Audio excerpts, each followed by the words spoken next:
Walter had never imagined his life would end this way. His days, once filled with meaning and action, were now a whirlwind of loneliness and abandonment. At 75, his body scarred by war, he wandered the streets of a city that no longer seemed to recognize him.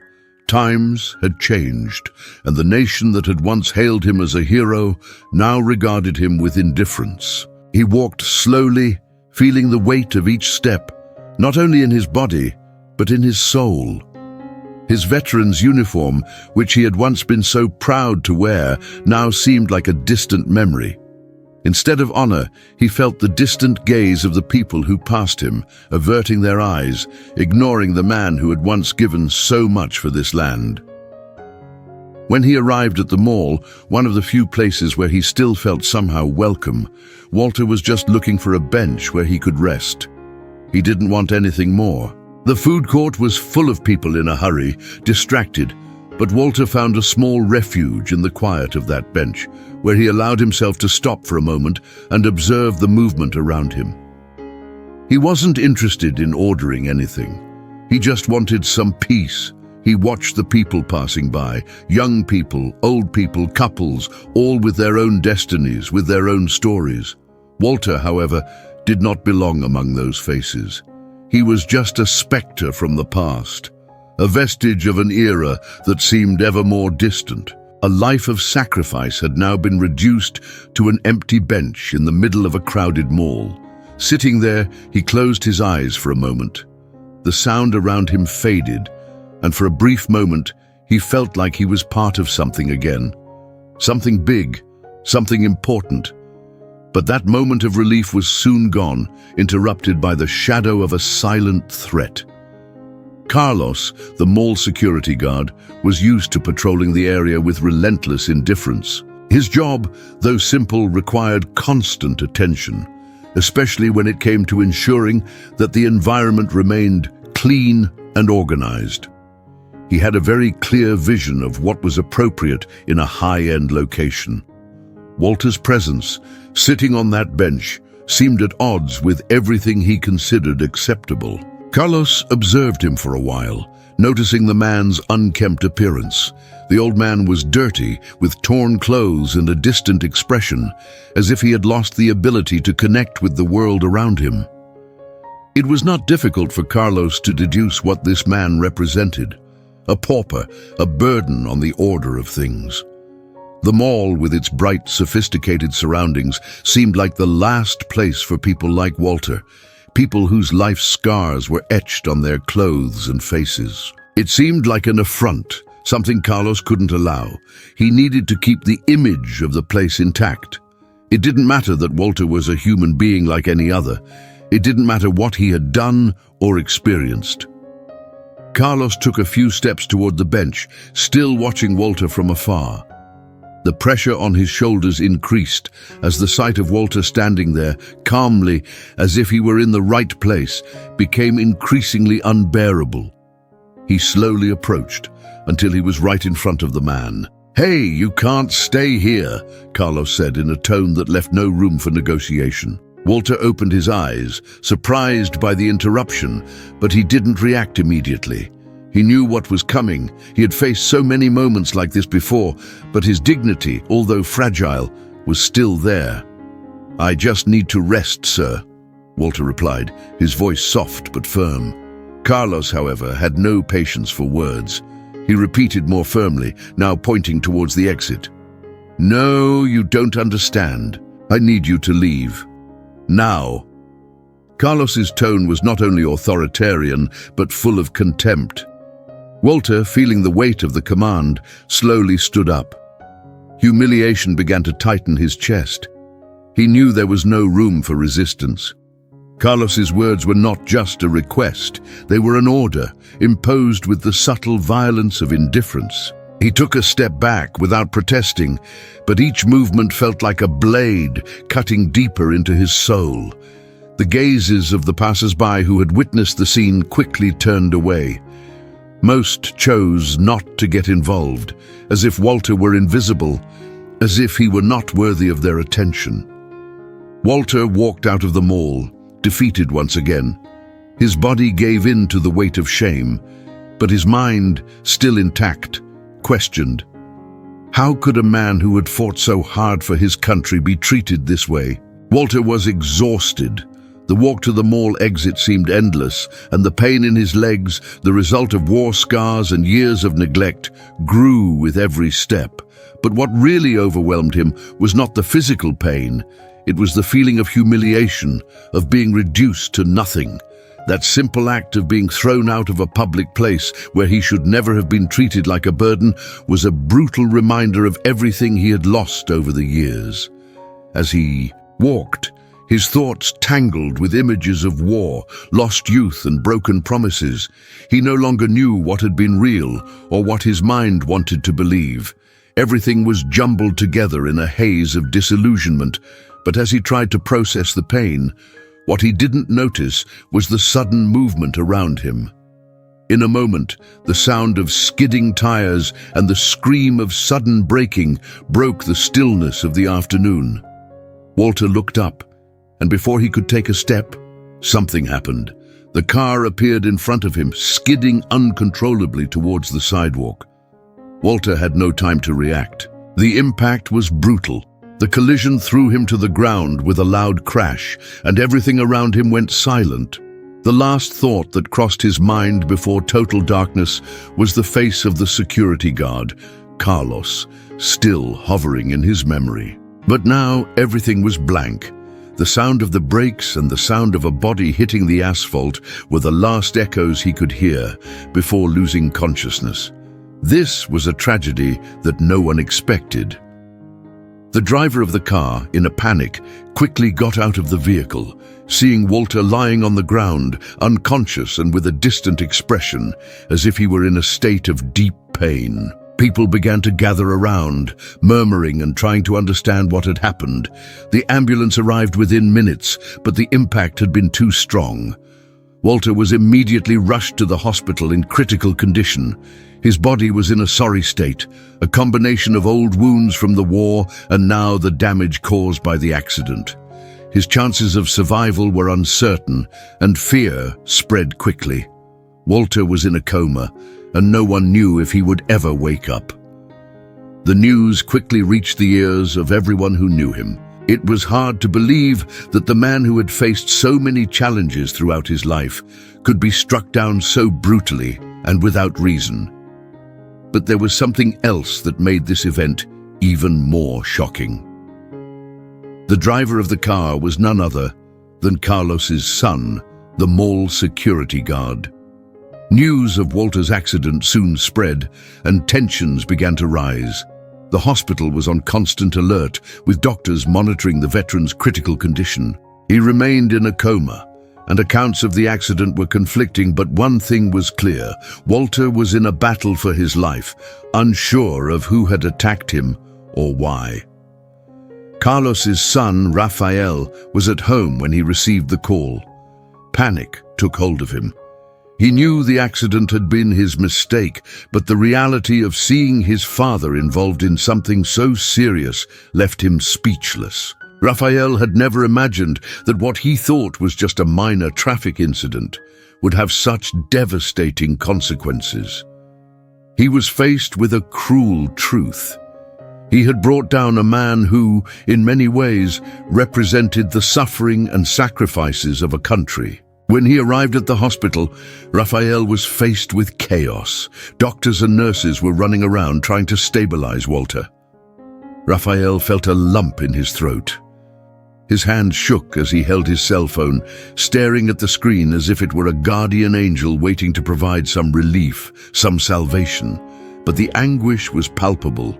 Walter, the man he had never imagined finding in such a desperate situation, was there, fighting for his life. As he watched the doctor's work, Rafael couldn't shake the image of Walter on that bench in the mall. How had this old man, a forgotten hero, come to be treated with such contempt?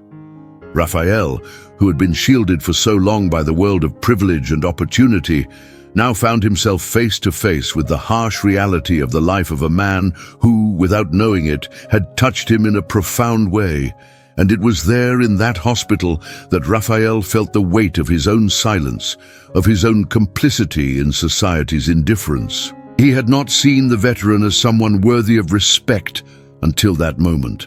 But now, with Walter's life in the hands of medicine and the guilt pulsing in his chest, Raphael felt that something was changing. As time passed, Raphael began to investigate Walter's life.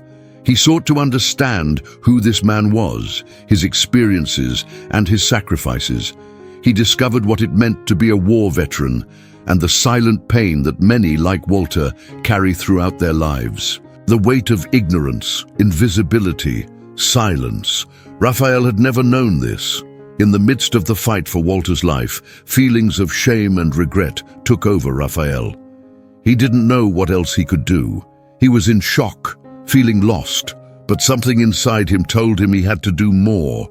He had to restore that man's dignity. He had to do whatever he could to show Walter and the world that not everyone was blind to the injustice he represented. The hospital was silent except for the steady sound of the monitors tracking Walter's heartbeat. Raphael sat beside his father's bed, his eyes fixed on nothing. The weight of his guilt consumed him, but more than that, there was something deeper in his heart. The feeling that he could perhaps make a difference, even if it was too late. But time was against him, and Walter's life, uncertain and fragile, seemed to slip away with every second. Raphael decided to take action. Over the next few days, he devoted himself to finding answers about Walter's life. He visited veterans' institutions, spoke to doctors and psychiatrists who had treated other men like Walter, and tried to understand what this man represented. What he discovered was something he had never imagined. Walter was not just an ordinary veteran. He had fought in battles that no one else understood, and the sacrifices he had made during the war had left irreparable marks on his body and soul. What Raphael also learned was the disconcerting truth about the abandonment of veterans after the war, about how men like Walter were forgotten and invisible to society, even after they had given so much to it. That discovery was like a sharp blade that cut through Raphael's last defense. He could no longer ignore Walter's suffering. He could no longer look back and think that all of this had happened because of a series of reckless choices. Walter was not just another victim of a ruthless system. He represented all the men and women who had been neglected by the very nation they had sworn to protect. But there was something Raphael didn't know yet, something that would change everything. One gloomy morning, he was called to the hospital's conference room. The door opened, and a nurse with a grave look in her eyes entered. Raphael felt his heart beat faster. "Raphael, we need to talk about your father," the nurse began hesitantly. He frowned. What did she mean? Was his father getting worse? But the nurse stepped forward before he could ask. "We found a DNA test that was done years ago due to a hospital registration error. The report suggests a link between your father and Walter." Those words fell upon him like thunder. The blood froze in his veins. How was it possible? What did this mean? Raphael, speechless, followed the nurse to a private room where he could view the DNA report. Everything was clear now. Walter was not just a stranger, a random veteran he had ignored for years. Walter was in fact his uncle, his mother's long-lost brother, a man whose story had been erased from the family legacy. The revelation brought him a feeling of shock and disbelief. Raphael didn't know how to process it. His own blood was there, in a hospital bed, fighting for life, and he hadn't even known of its existence until now. How could fate be so ironic? As the realization sank in, Raphael glanced at the monitoring board that showed Walter's vital signs. His blood pressure was low, and the doctors were working tirelessly to stabilize him. But now, more than ever, Raphael knew he couldn't just watch. He had to act. He had to fight for Walter like he knew he had never done before. His uncle, the man he had never met but who had always been by his side in the shadows of his family's history, was now the reason he needed to fight. And Raphael's fight was just beginning. Raphael sat next to Walter, the man he had never even known was part of his own family. The revelation of their relationship had shaken every fiber of his being. But what consumed him most now was the feeling that he had failed this man, that he had been cast aside, invisible to everyone, including him. The discovery of his true identity made him feel as if he had been part of the ignorance that had driven Walter away from his family and from a society that had neglected veterans for so long. But the truth was that Raphael could not change the past. What lay ahead of him now was a battle for Walter's life. He needed to do something. He needed to act urgently. The shock of the revelation was overshadowed by the need to act to save that man's life. He could not let his story end without him trying to repair the pain he had caused, even indirectly. Over the next few days, Raphael tirelessly searched for ways to help his uncle. He contacted specialists, gathered support from veterans organizations, and used his influence to ensure that Walter received the best possible care. The guilt consumed him, but it also drove him to do his best. Knowing that he had the power to make a real difference in a life, to reverse the neglect, made Raphael realize how much Walter's life meant, even if it was too late. Walter, still in a coma, seemed unfazed by Raphael's efforts, but the young man knew that every little effort could be a step toward a cure. The doctors had given him little hope, and the prognosis was not good. However, the pressure of being so close to death without being able to communicate with Walter made Raphael begin to reflect on his own choices. He wondered why he had never taken an interest in his uncle's story before. How could he have been so blind to the pain of others, especially someone so close to him? One of those days, while Raphael was watching the monitor next to Walter, a nurse approached and with a cautious look handed him a piece of paper. "Raphael, you need to see this," she said, her voice low. It was a report detailing Walter's health, which showed a slight improvement. Raphael didn't know if this was a sign of hope or just a temporary fluctuation, but somehow it was a relief. He clung to this small victory as a reason to continue his fight. Then the worst happened. During a routine checkup, Walter's blood pressure dropped dramatically. Doctors rushed to try to stabilize him, and Raphael watched helplessly, hands tied. His uncle's battle for life became increasingly desperate. He felt as if he were losing the man he had never had the chance to know, and the thought paralyzed him with fear. As chaos unfolded around him, Raphael made a definitive decision. He would not leave Walter. He would stay by his side until his last breath was taken, or until, miraculously, his uncle managed to wake up. No matter the cost, he would fight with all the strength he had. With each passing moment, he felt the tension increase. The clock seemed to tick faster, and the hours became days. But Raphael's time was running out. He needed a miracle, and the only thing he could do was wait, watching his uncle and making him promise, silently, that he would not give up. The following days were a whirlwind of uncertainty. Walter was still fighting for his life, but his recovery seemed to be a game of constant expectations. Every time Raphael entered the hospital room, he felt that hope was further away. The silence surrounding his uncle, immersed in a machine that kept him alive, was like a constant reminder of his own helplessness. Even surrounded by specialized doctors, no one seemed able to guarantee him a real chance of recovery. The battle was being fought on two levels: the physical, in Walter's injured body, and the emotional, inside Raphael, who felt increasingly lost in the pressure of correcting mistakes from a past that could not be returned. In one of those moments of anguished waiting, Raphael retreated to the small hospital corridor. The echo of his own footsteps made the room seem even emptier, and he felt the weight of responsibility grow. His thoughts were clouded, immersed in regret and the pain of not having acted sooner. He wondered, what if he had sought out his uncle years earlier, when he was still younger and full of ideals?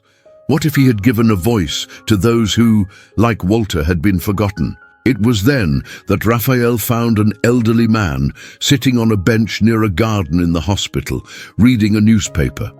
The man looked up and, upon noticing Raphael's presence, smiled.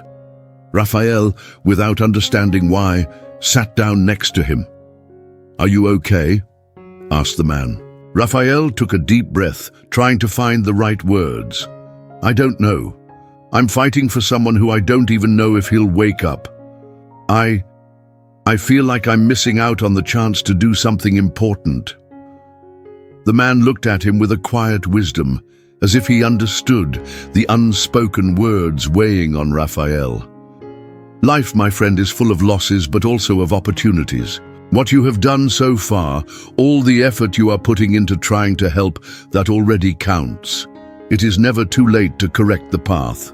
Maybe you cannot change what happened, but you can change the future, and that has much more power." Those words felt like a breath of fresh air, a sign that even in the darkest moments, struggle and effort were what truly defined who he was. Raphael felt as if the weight of his guilt had been lifted slightly.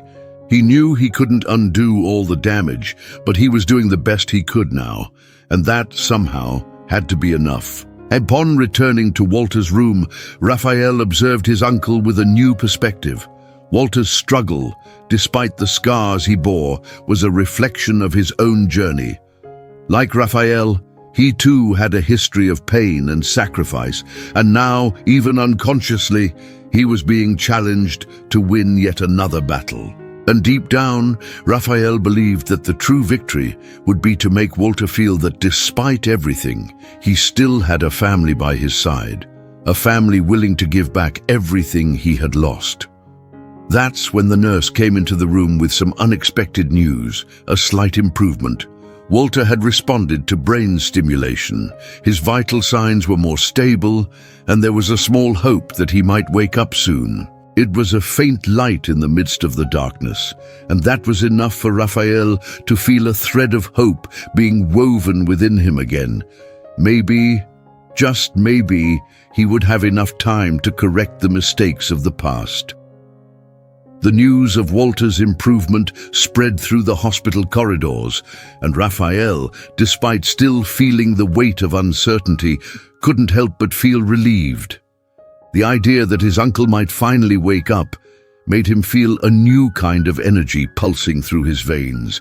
The fight was far from over, but now there was a thin line of light at the end of a dark and narrow tunnel. Raphael knew that this small sign of recovery did not mean victory, but for him, it was confirmation that persistence had its value.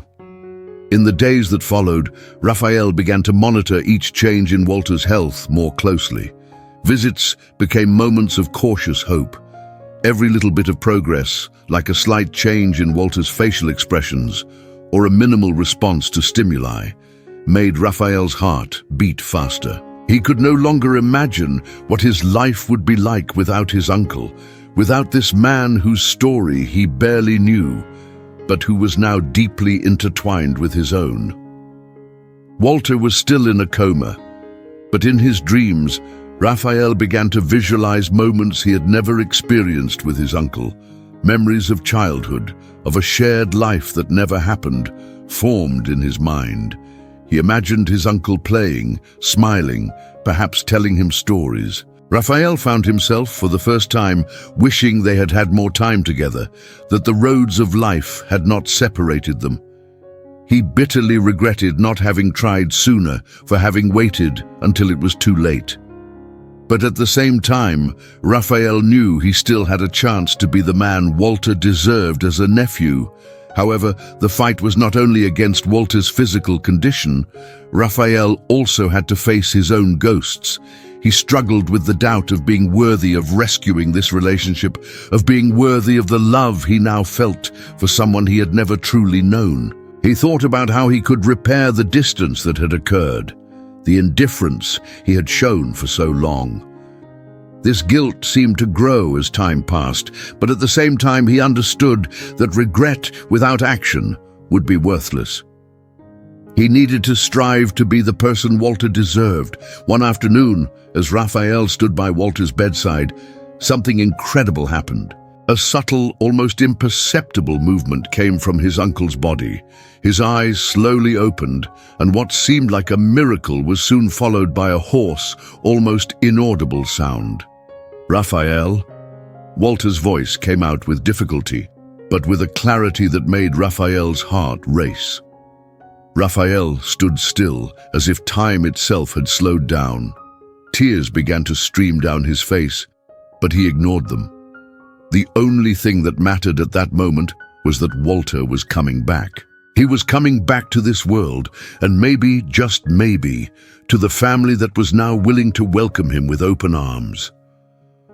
"Uncle Walter, you are with me. I am here. I will always be here," Raphael said, his voice choked with emotion. Walter stared at him, still struggling to stay conscious. But in that split second, Raphael felt that the distance between them, which had been an invisible barrier for so long, was finally being broken. It was just the beginning of a new chapter, but for Raphael, it was already a great victory. He had found, through pain and struggle, a path to redemption, and Walter, still breathing weakly, seemed ready to begin a new journey as well, not only for his health, but also for his family.